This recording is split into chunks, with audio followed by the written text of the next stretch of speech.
আজকে সাংগঠনিক সমন্বয় সভা এবং রাজনৈতিক কর্মশালা করতে এসেছিলাম।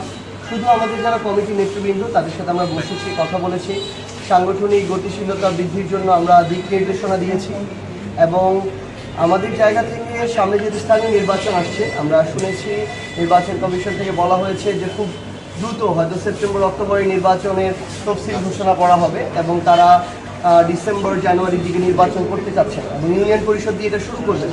সেই লক্ষ্যে আমাদের ইউনিয়ন এবং ওয়ার্ড পর্যায়ে সাংগঠনিক শক্তিমত্তা বৃদ্ধির জন্য কমিটি হওয়া খুবই জরুরি।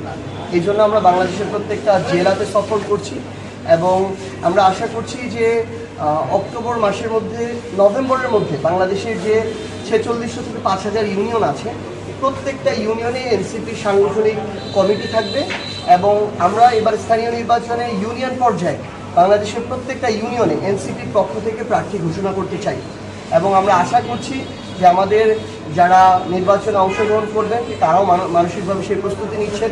অনেকে ইতিমধ্যে মাঠে কাজ করা শুরু করে দিয়েছেন। আমরা এনসিপি থেকে একজন করে প্রাথমিকভাবে আমরা সমর্থন দিব এবং প্রত্যেকটা ইউনিয়নে তারা তাদের একজন নির্বাচন করবেন। হয়তো অনেকে প্রত্যাশা মাফিক ভোট পাবেন, অনেকে হয়তো পাবেন না, অনেকে হয়তো টাফ ফাইট দিবেন, অনেকে বিজয়ী হয়তো হবেন।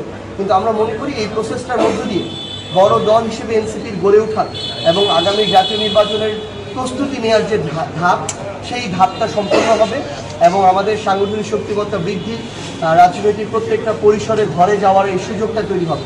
তো আমরা সেই লক্ষ্যে কাজ করে যাচ্ছি। আপনারা জানেন যে 6 মাস দিয়েছে বিএনপি সরকারের, কিন্তু সকল যে গুরুত্বপূর্ণ সেক্টর সহ তারা যে 3টে সেক্টরে প্রায়োরিটি সেট করেছিল, বিশেষভাবে তারা এগুলোকে লক্ষ্য রাখবে। আমাদের জ্বালানি সেক্টর বলেন, আইন শৃঙ্খলা বলেন, এই ধরনের সেক্টরগুলো, সেখানে তারা আরও মিজারেবলি ফেল করেছে এবং দ্রব্যমূল্যের যে ঊর্ধ্বগতি সেটা মানুষের সীমার বাইরে চলে যাচ্ছে। মানুষ এমন একটা অবস্থা, মধ্যবিত্ত মানুষ যারা নিজেদেরকে বলে তারাও জানে যে তারা ঋণগ্রস্ত, তারা ঠিকমতো চলতে পারে না এবং প্রত্যেকটা জায়গায় জ্বালানি থেকে শুরু করে বিদ্যুৎ দেখেন, গ্যাস দেখেন, মানুষ ঠিকমতো গ্যাস পায় না, বিদ্যুৎ থাকে না এবং আমরা দেখছি যে বিভিন্ন জায়গায় মানুষ যারা কাজ করতো কলকারখানায় তাদেরকে কিন্তু আস্তে আস্তে কর্মী ছাঁটাই করা হচ্ছে। তো এই যে বিএনপি সরকার ধীরে ধীরে এই যে ব্যর্থতার দিকে যাচ্ছে, তারা তো এটা বিশ্বাস করতে চায় না, স্বীকার করতে চায় না। আপনি একটা জায়গায় কখন আপনি ভালোর দিকে আগাবেন, যখন আপনি আপনার সীমাবদ্ধতা, ব্যর্থতাকে স্বীকার করবেন এবং তারপর ওইটার উপরে কাজ করবেন, কিন্তু তারা স্বীকারও করতে চায় না। তো সেই জন্য জনগণকে সাথে নিয়ে জনগণের দাবিগুলো আমরা তুলে ধরার জন্য, এটা যেন শুধু ঢাকা কেন্দ্রিক সীমাবদ্ধ না থাকে, আমরা বিভাগীয় শহরগুলোতে এই লং মার্চ নিয়ে যাচ্ছি এবং আমরা বিরোধী দল হিসেবে, শুভাকাঙ্ক্ষী হিসেবেও আমরা তাদেরকে চোখে চোখ রেখে, চোখে আঙুল দিয়ে দেখিয়ে দিতে চাই যে তারা প্রত্যেকটা জায়গায় মিজারেবলি ফেল করছে এবং মাঠ পর্যায়ের মানুষজনের কাছে ধীরে ধীরে অজনপ্রিয় হয়ে যাচ্ছে।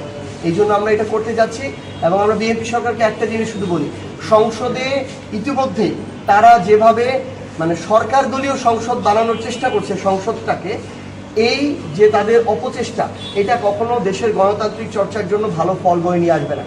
বরং বিরোধী মতকে আপনারা রিসিভ করতে শিখুন, তাদেরকে কথা বলতে দিন, আপনারা এই বিষয়গুলো সংশোধন করে কাজ করে যান। আপনারা যদি দেশের মানুষের পক্ষে কাজ করেন, আমরা সহযোগিতা করব। আর যদি আপনারা দেশ মানুষের আকাঙ্ক্ষার বিপরীতে যান, তাহলে আমরা জনগণের পক্ষে দাঁড়িয়ে আপনাদের সাথে জনগণকে নিয়ে আমাদের যে রাজনৈতিক লড়াই, সেই লড়াই হবে ইনশাআল্লাহ।